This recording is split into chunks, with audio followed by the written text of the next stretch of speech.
नमस्कार बंधुगण, आपण मानंकु स्वागत आमर एही राशिर कार्यक्रमको।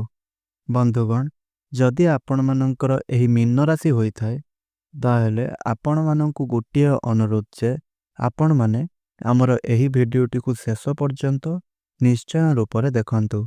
मीन राशिर व्यक्ति विशेष मानंकर जीवन एही मकर संक्रांति परठारु बदलिबा पई जाउअछि। काहींकि ना ग्रह नक्षत्र मानंकर चलन रे गोटिए बहुत बड़ परिवर्तन हेबा पई जाउअछि, जहा द्वारा एमानंक जीवन रे चालिथिबा समस्त दुख कष्ट एवं समस्या गुड़िकर अंत घटिबा पई जाउअछि एवं पुणी थरे एमानंक जीवन रे खुशी फेरिबा पई जाउअछि।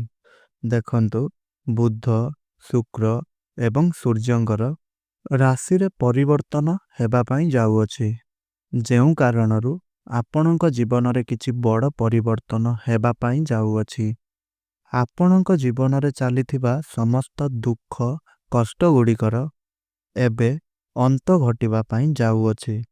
बंधुगण, एही मकर संक्रांति परठारु पुनर्बार आपणक जीवन रे खुशी फेरिबा पई जाउअछि। तेबे बंधुगण, आसंतु जानिबा जे एही मकर संक्रांति परठारु आपणक जीवन रे कौन सबु बड़ परिवर्तन घटिबा पई जाउअछि। एहा पूर्वरु बंधुगण, जदि आपणकर मध्य एही मीन राशि होई थाए एवं आपण मध्य ईश्वरंकु आपणकर सच्चा हृदयरु भक्ति करुतांती, सेतिके आपण विश्वास करुतांती, तेबे आपण एही भिडियोटी को गोटिए लाइक करी तळे आसुथुबा कमेंट बॉक्स रे जय माता लक्ष्मी, जय श्रीहरि विष्णु अवश्य लिखि दियंतु। देखंतु बंधुगण, आपणकर पूर्वरु स्वास्थ्य बहुत अधिक खराब रहुतुला। धनजनित समस्या गुड़िक आपणक जीवन रे देखा देउथुला। आपण ऋण नेइथिले, किंतु सेई ऋण गुड़िक आपण जमारु भी सुझी पारु नथिले। ऋणर भार मध्य आपणक उपरे बहुत अधिक बढ़ी जाइथिला। गृह परिवार रे आपणकर खुशीर वातावरण नथिला। शिक्षा क्षेत्र रे आपणकर समस्या देखा देउथुला। आपणकर अजथा खर्च गुड़िक सबु हेउथुला। आपणकर समाज रे मान सम्मान नथिला। चाकरी मध्य आपणकु प्राप्ति होई पारु नथिला। संतान सतंती मानंक पाई आपण बहुत अधिक चिंतित रहुतले। आपणकर व्यापार वाणिज्य रे बहुत क्षति सहिबा पई आपणकु पडुथुला एवं आपणकर प्रेम जीवन रे मध्य लव लाइफ रे मध्य नाना प्रकार समस्या देखिबा पई आपणकु पडुथुला।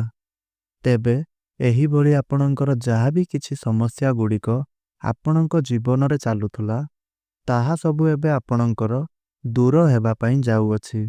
आपणक जीवन रे एही मकर संक्रांति परठारु पुणी थरे आपणक जीवन रे खुशी फेरिबा पई जाउअछि। आपणकर जीवन रे नूतन सूर्य उदय हेबा पई जाउअछि। देखंतु फ्रेंड्स, बुधंकर राशि परिवर्तन हेबा पई जाउअछि। बुध जिए कि आपणकर कुंडलीर दशम भावकु आपणकर कर्म भावकु चलन करूचंती। एहार माने हेउछि एही मकर संक्रांति परे आपण आपणकर कर्म क्षेत्र रे बहुत अधिक उन्नति करिवे। आकस्मिक भावरे आपणकर कर्म क्षेत्र रे प्रमोशन हेबार जोग बनुअछि। जेउ माने बेरोजगारिया होई अछंती, सेमानंकु कोनोसी चाकरी बाकरी मिलु नाही, तेबे सेमानंकु नूतन चाकरी मध्य प्राप्ति होई पारे। कोनोसी एमएनसी कंपनी रे मध्य सेमानंकु जॉब रो ऑफर आसी पारे। कर्म क्षेत्र रे ऊपर ऑफिसर मानंकर सपोर्ट आपणंकु प्राप्ति हेबो। आपण आपणंकर समस्त कार्य को बहुत भल भाबरे मध्य करि परिबे एवं आपण आपणंकर कर्म क्षेत्र रे उन्नति करिवे। सरकारी क्षेत्र रे आपणंकु विशेष लाभ मध्य प्राप्ति हेबो।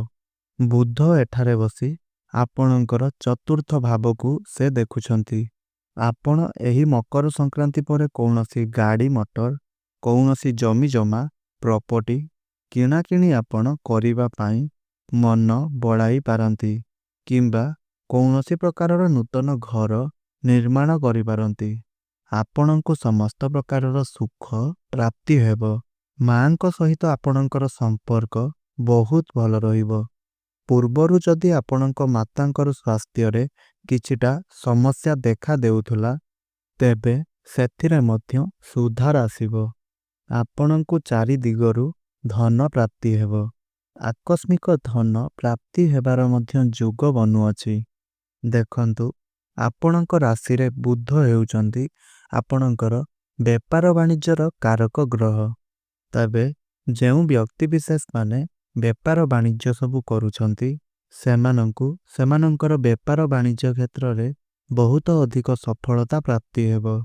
ଆପଣ କୌଣସି ନୂତନ ବେପାର ମଧ୍ୟ ଆରମ୍ଭ କରିପାରନ୍ତି।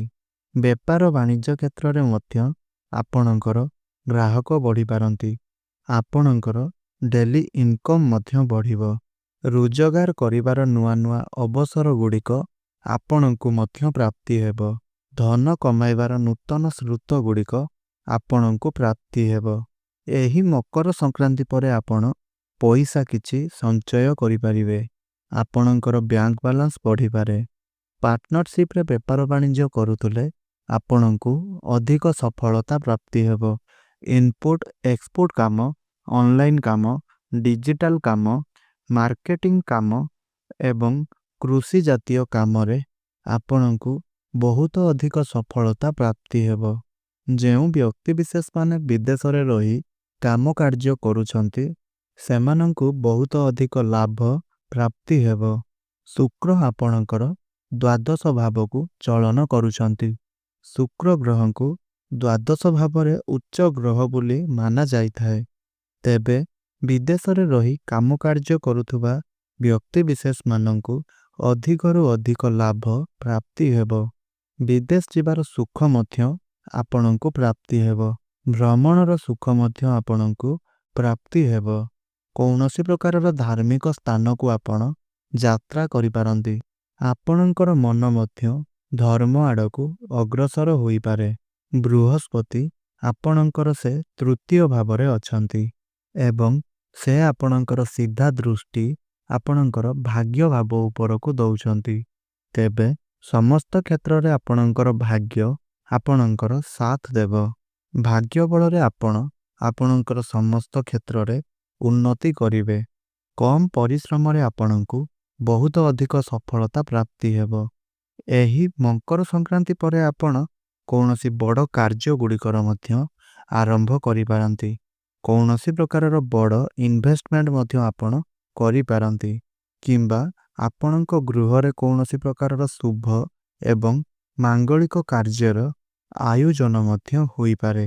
ସେୟାର ମାର୍କେଟ, ଷ୍ଟକ୍ ମାର୍କେଟ ଏବଂ ଟ୍ରେଡିଂରେ କାମ କରୁଥିବା ବ୍ୟକ୍ତିବିଶେଷମାନଙ୍କୁ ଆକସ୍ମିକ ଧନ ଲାଭ ପ୍ରାପ୍ତି ହେବ। ପିତାଙ୍କର ସାହାଯ୍ୟ ଏବଂ ସହଯୋଗ ଆପଣଙ୍କୁ ପ୍ରାପ୍ତି ହେବ, ଯାହାଦ୍ୱାରା ଆପଣ ଆପଣଙ୍କର ସମସ୍ତ କ୍ଷେତ୍ରରେ ଉନ୍ନତି କରିବେ। ଏହି ସମୟରେ ଆପଣ କୌଣସି ଛୋଟମୋଟ ଜାଗା ଗୁଡ଼ିକୁ ଯାତ୍ରା ଆପଣ କରିପାରନ୍ତି। ମଙ୍ଗଳ, ଯିଏକି ଆପଣଙ୍କର ପଞ୍ଚମ ଭାବରେ ଅଛନ୍ତି, ଆପଣଙ୍କର ପ୍ରେମ ଜୀବନରେ ଆପଣଙ୍କୁ ସଫଳତା ନିଶ୍ଚୟ ରୂପରେ ପ୍ରାପ୍ତି ହେବ। କିନ୍ତୁ ଆପଣ ଟିକେ ଆପଣଙ୍କର କ୍ରୋଧ ଉପରେ ନିୟନ୍ତ୍ରଣ ରକ୍ଷା କରନ୍ତୁ, ନହେଲେ ଆପଣଙ୍କର ଅନେକ ପ୍ରକାରର ସମସ୍ୟା ବାଧାବିଘ୍ନ ଦେଖା ଦେଇପାରେ। ନଚେତ୍ ଆପଣଙ୍କୁ ଭ୍ରମଣର ସୁଖ ମଧ୍ୟ ପ୍ରାପ୍ତି ହୋଇପାରେ। ଯେଉଁମାନଙ୍କର କଥାବାର୍ତ୍ତା ବନ୍ଦ ହୋଇଯାଇଥିଲା, ବ୍ରେକଅପ୍ ଆଦି ସବୁ ହୋଇଯାଇଥିଲା, ସେମାନଙ୍କର ପୁଣି ଥରେ କଥାବାର୍ତ୍ତା ଆରମ୍ଭ ହୋଇପାରେ। ପ୍ୟାଚଅପ୍ ହେବାର ମଧ୍ୟ ଦୃଢ଼ ସମ୍ଭାବନା ବନୁଅଛି। ଆପଣଙ୍କର ଭଲ ପାଇବା ମଧ୍ୟ ବିବାହର ରୂପ ନେଇପାରେ। ଆପଣ ଟିକିଏ ରୋମାଣ୍ଟିକ ସ୍ୱଭାବର ଦେଖାଯାଇପାରନ୍ତି। ଆପଣ ଦୁଇ ଜଣଙ୍କ ମଧ୍ୟରେ ଭଲ ପାଇବା ବଢ଼ିବ। ଆପଣ ଟିକିଏ ରୋମାଣ୍ଟିକ ସ୍ୱଭାବର ଦେଖାଯାଇପାରନ୍ତି। ଆପଣ ଦୁଇ ଜଣଙ୍କ ମଧ୍ୟରେ ଭଲ ପାଇବା ବୃଦ୍ଧି ପାଇବ। ଯେଉଁମାନେ ସିଙ୍ଗିଲ ଅଛନ୍ତି, ସେମାନଙ୍କୁ ନୂତନ ପାର୍ଟନର ମଧ୍ୟ ମିଳିଯାଇପାରନ୍ତି। ଶିକ୍ଷା କ୍ଷେତ୍ରରେ ମଧ୍ୟ ଆପଣ ଆଗକୁ ବହୁତ ଅଧିକ ଉନ୍ନତି କରିବେ। ତେବେ ବନ୍ଧୁଗଣ, ଏହା ଥିଲା ମୀନ ରାଶିର ବ୍ୟକ୍ତି ବିଶେଷମାନଙ୍କର ଏହି ମକର ସଂକ୍ରାନ୍ତି ପରଠାରୁ ସେମାନଙ୍କର ଭବିଷ୍ୟତରେ ହେବାକୁ ଥିବା କିଛି ବଡ଼ ପରିବର୍ତ୍ତନ ସମ୍ପର୍କରେ। ତେବେ ଫ୍ରେଣ୍ଡସ୍ ଆଶା କରୁଛି ଆପଣଙ୍କୁ ଏହି ଭିଡ଼ିଓଟି ନିଶ୍ଚୟ ରୂପରେ ଭଲ ଲାଗିଥିବ। ଯଦି ଭିଡ଼ିଓଟି ଭଲ ଲାଗିଥାଏ ତାହେଲେ ଭିଡ଼ିଓଟିକୁ ଲାଇକ୍ କରନ୍ତୁ, ସେୟାର କରନ୍ତୁ, ତଳେ ଆସୁଥିବା କମେଣ୍ଟ ବକ୍ସରେ ଜୟ ମାତା ଲକ୍ଷ୍ମୀ, ଜୟ ଶ୍ରୀହରି ବିଷ୍ଣୁ ନିଶ୍ଚୟ ରୂପରେ ଲେଖିଦିଅନ୍ତୁ। ଆଉ ଚ୍ୟାନେଲଟିରେ ନୂଆ ଥିଲେ ଚ୍ୟାନେଲଟିକୁ ସବସ୍କ୍ରାଇବ୍ କରିନିଅନ୍ତୁ। ତେବେ ବନ୍ଧୁଗଣ ଆଜିର ଏହି ଭିଡ଼ିଓଟିକୁ ମୁଁ ଏଇଠି ରଖୁଛି। ପୁଣି କଥା ହେବା ଆଉ ଏକ ନୂତନ ଭିଡ଼ିଓ ମାଧ୍ୟମରେ। ରହୁଛି। ଧନ୍ୟବାଦ। ଜୟ ଜଗନ୍ନାଥ।